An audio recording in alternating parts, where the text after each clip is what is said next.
Hello viewers, Assalamu alaikum warahmatullah. Welcome to all of you once again. ধারাবাহিক subject verb agreement লেকচারের আজকে আমি part 3 নিয়ে কথা বলবো। এর আগে আমি আরো দুইটা পার্ট নিয়ে কথা বলেছি সাবজেক্ট ভার্ব এগ্রিমেন্টের। আজকে কিছু গুরুত্বপূর্ণ grammatical rules subject verb agreement নিয়ে কথা বলবো।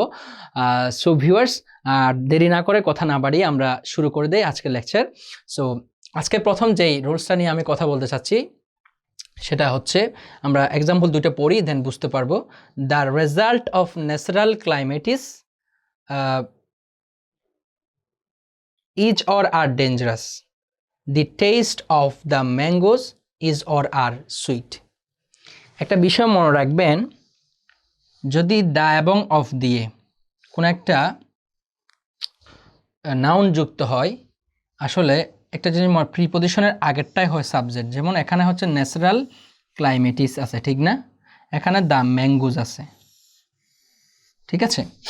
এখন আপনি কি ভার্বটা কিসের উপর ডিপেন্ড করে বসাবেন?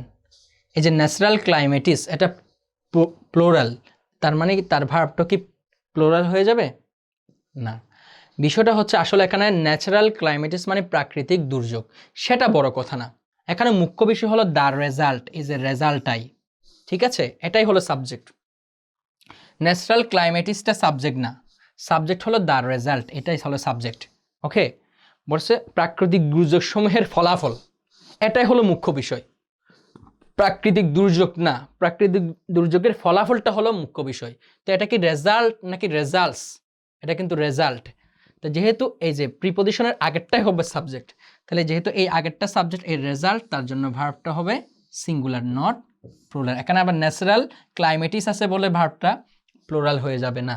The result of natural climates is dangerous. কিন্তু এটা যদি রেজাল্ট না থাকে, রেজাল্টস থাকে, এরকম রেজাল্টস থাকে, অর্থাৎ এটা প্লুরাল হয়ে যায়, তাহলে তার ভার্বটা তখন প্লুরাল হয়ে যাবে। এটা ডিপেন্ড করবে প্রিপজিশনের আগেরটা। এই যে প্রিপজিশনের আগেরটা, সেটা সিঙ্গুলার হলে তার ভার্বটা সিঙ্গুলার, সেটা প্লুরাল হলে তার ভার্বটা হবে প্লুরাল। এটা হচ্ছে মূল বিষয়। ওকে, ঠিক আছে? কিভাবে দেখেন, the taste of the mangoes, আমগুলোর স্বাদ। আচ্ছা, আমগুলো মুখ্য বিষয় নাকি স্বাদটা মুখ্য বিষয়? এখানে স্বাদ, আমের যে মজাটা, এটা হলো মুখ্য বিষয়। তাহলে এখানে সাবজেক্ট হলো টেস্ট, এটা তাহলে টেস্ট ইজ সিঙ্গুলার, এর জন্য তার ভার্বটা হবে সিঙ্গুলার, নট প্লুরাল। তাহলে যদি প্রিপজিশন দিয়ে দুইটা একে যুক্ত করা হয়, তাহলে প্রথমটা অনুযায়ী ভার্ব হবে, প্রিপজিশনের পরেরটা না, প্রথমটা অনুযায়ী ভার্ব হবে। এটা হচ্ছে রাইট ফর্ম অফ ভার্বের সাবজেক্ট ভার্ব এগ্রিমেন্টের আজকের রুল প্রথম, মানে প্রিপজিশনের আগেরটাকে সাবজেক্ট ধরতে হবে। সেটা যদি সিঙ্গুলার হয় তার ভার্বটা সিঙ্গুলার, সেটা যদি প্লুরাল হয় তার ভার্বটা প্লুরাল।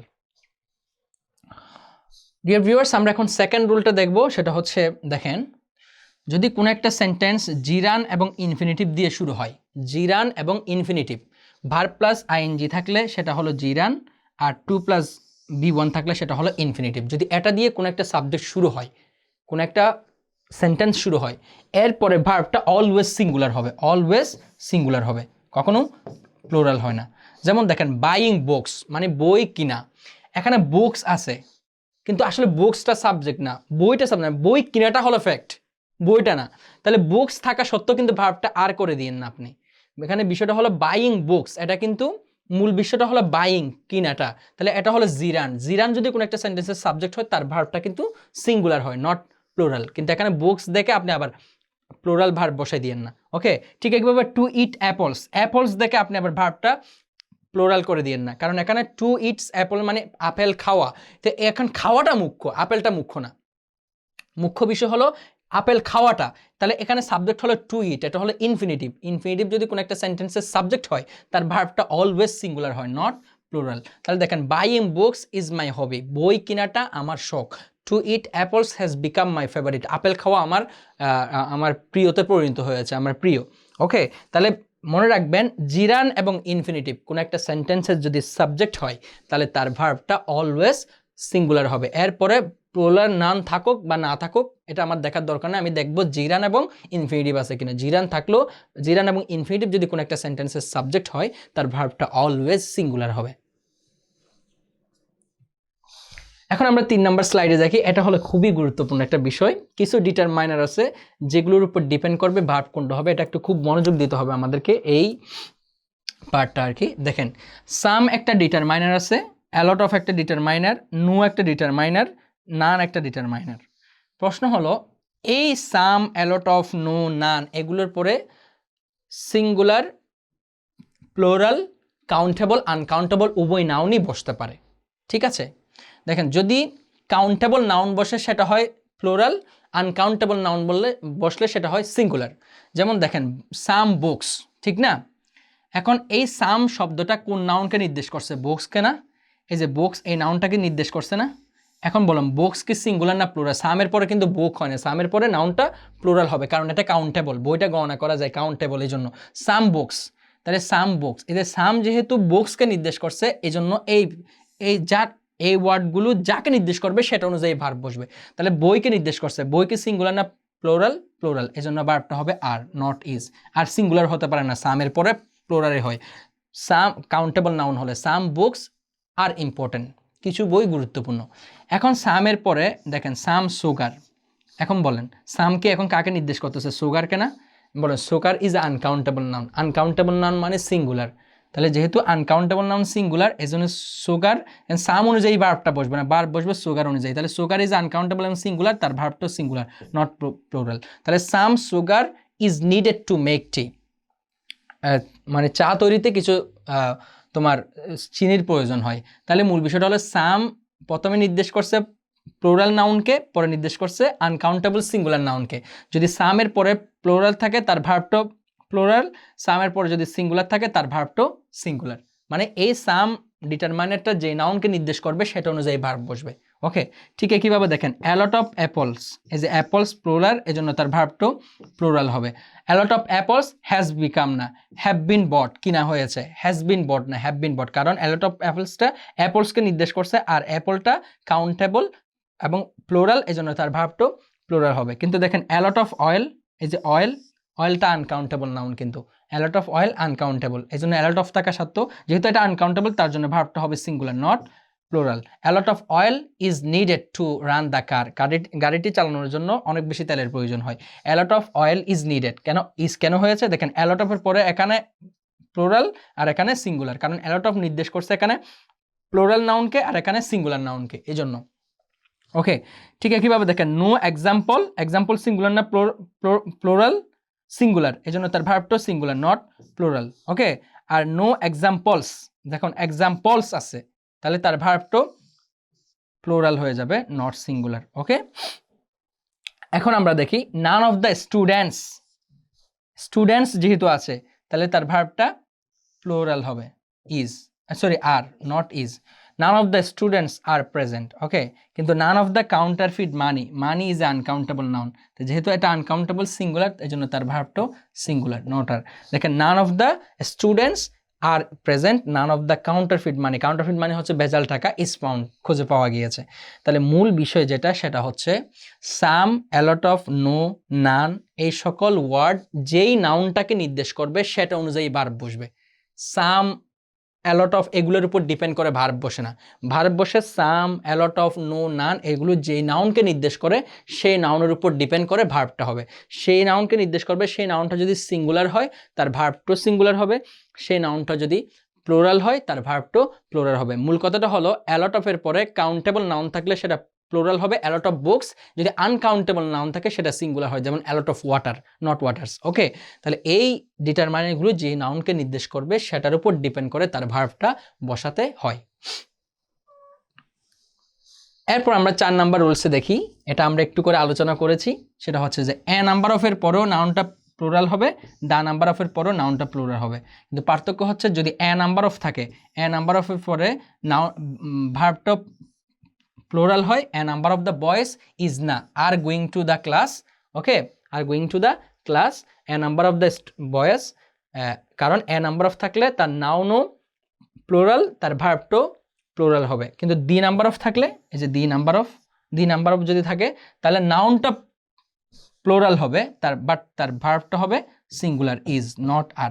কারণ দি নাম্বার অফ মানে একটা নির্দিষ্ট অ্যামাউন্টকে বুঝাই ফেলছে, একটা নির্দিষ্ট অ্যামাউন্টকে ইন্ডিকেট করছে, এই জন্য তার ভার্বটা আসলে সিঙ্গুলার হয়ে যায়। তাহলে এ নাম্বার অফ এবং দি নাম্বার অফের মধ্যে পার্থক্য হলো এ নাম্বার অফ দি নাম্বার অফের পর দুইটার পরে নাউনটা প্লোরাল হবে, নাউন প্লোরাল হবে, কিন্তু তার ভার্বটা এ নাম্বার অফের পরে ভার্বটা হবে প্লোরাল, কিন্তু ডি নাম্বার অফের পরে ভার্বটা হবে সিঙ্গুলার। ওকে, এখন আমরা দেখব নাম্বার রুলস, যেটা যদি কোনো একটা সেন্টেন্সের subject anyone, anything, anybody, someone, something, somebody, everyone, everybody, everyone, everybody, everything, এটা এভরিবডি হবে, সরি এটা এভরিবডি হবে, এভরিবডি। ওকে, আচ্ছা, অর্থাৎ anyone, anything, anybody, someone, something, somebody, everyone, everybody, everyone, everybody, তারপর হচ্ছে আপনার somebody, no one, nobody, nothing. মানে এই সকল ওয়ার্ড যদি কোনো একটা সেন্টেন্সের সাবজেক্ট হয়, তাহলে তার ভার্বটা অলওয়েজ সিঙ্গুলার হয়, তার ভার্বটা অলওয়েজ সিঙ্গুলার হয়। তাহলে দেখেন এভরিওয়ান আর প্রেজেন্ট না ইজ প্রেজেন্ট, ইজ প্রেজেন্ট, কারণ everyone is a singular subject, তার ভার্বটা সিঙ্গুলার হবে। আর সামথিং এটা একটা সিঙ্গুলার সাবজেক্ট, তাই হ্যাপেন্স হবে না হ্যাপেন হবে, মনে আছে তো আপনার?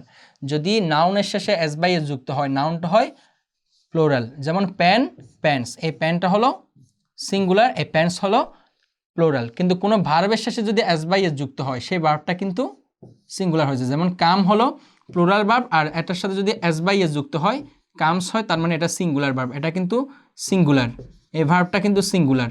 ওকে, আর এই ভার্বটা প্লুরাল। ওকে, এখন প্রশ্ন হলো, মূল বিষয়টা হলো নাউনের শেষে এস বাই এস যুক্ত হলে সেই নাউনটা হয় প্লুরাল, ভার্বের শেষে এস বাই এস যুক্ত করলে সেই ভার্বটা হয় সিঙ্গুলার। ওকে, তাহলে ভার্বের শেষে এস বাই এস যুক্ত করলে সেই ভার্বটা সিঙ্গুলার, আর এস বাই এস না থাকলে সেই ভার্বটা প্লুরাল। তাহলে এখন সাবজেক্ট হলো সিঙ্গুলার, তাহলে ভার্ব কোনটা বসবে? Happens, not happen. Happen is a plural verb, আর হ্যাপেন্স হচ্ছে সিঙ্গুলার ভার্ব। ওকে, ঠিক আছে, তাহলে এই anyone, anything, anybody, someone, somebody, someone, somebody, something, তারপর বলতে everyone, everybody, everything, no one, nobody, nothing, এ সকল ওয়ার্ডের পরে অলওয়েজ কি হবে? ভার্বটা কি বলে? প্লুরাল হবে, যে anyone, someone, everyone, no one, anything, something, everything, nothing, anybody, no, somebody, nobody, nothing, এ সকল ওয়ার্ডের পরে অলওয়েজ কি হবে? ভার্বটা সিঙ্গুলার হবে। এখন আমরা আমাদের নেক্সট স্লাইড, হ্যাঁ নেক্সট স্লাইডে আমরা দেখতে পাচ্ছি যদি কোনো একটা সেন্টেন্সে যে টাইপ অথবা কাইন্ড এগুলো থাকে, টাইপ এবং কাইন্ড, খেয়াল করুন খুব ভালো করে। ওয়ান টাইপ অফ বুক, তাহলে ওয়ান থাকলে এখানে যদি ওয়ান থাকে তাহলে এটাও হবে টাইপ, আর এদিকেও নাউনটা হবে সিঙ্গুলার, মানে তিনটাই singular. One type of the book is needed, not are needed. কিন্তু যদি টু থাকে তাহলে টু টাইপস হয়ে যাবে, টু কাইন্ডস হয়ে যাবে, কাইন্ডস। ওকে, এবং এই নাউনটা প্লুরাল হয়ে যাবে। two types of the books, okay, two kinds of the books, তার মানে ওয়ান থাকলে one type of the book, two থাকলে two types of the books, দুইটাতে এস বাই এস যুক্ত হবে। যেমন দেখেন এখানে টাইপস, এখানে বুকস, মানে দুইটাই প্লুরাল হয়ে যাবে, এই জন্য এখানে ভার্বটো ইজ না, ভার্বটো প্লুরাল হয়ে যাবে। তাহলে one type of the book is needed, two types of the book are needed. Okay, one থাকলে one type of pen, two থাকলে two types of pen, one kind of news, one kind of book, two kinds of books। এভাবে আপনার one থাকলে টাইপও singular, এরপরে নাউনটাও singular হবে, two থাকলে টাইপও plural হয়ে যাবে, এবং তার ভার্বটাও, তারপরে নাউনটাও কি হয়ে যাবে? প্লুরাল হয়ে যাবে। এটা হচ্ছে one type of and two types of, one kind of, two kinds of এর গ্রামাটিক্যাল রুলস। সো ভিউয়ার্স, আজকের লেকচারে আমরা আলোচনা করেছি সাবজেক্ট ভার্ব এগ্রিমেন্টের কিছু গুরুত্বপূর্ণ রুলস নিয়ে। তিনটা পার্টে আমি আজকে সাবজেক্ট ভার্ব এগ্রিমেন্টের আলোচনা শেষ করছি। সো পরবর্তীতে গ্রামাটিক্যাল পার্টের আরও কিছু গুরুত্বপূর্ণ টপিক নিয়ে কথা হবে, সেই ভিডিওগুলো দেখার আমন্ত্রণ রেখে সবার সুস্থতা কামনা করে এখানে শেষ করছি। আসসালামু আলাইকুম ওয়া রাহমাতুল্লাহ।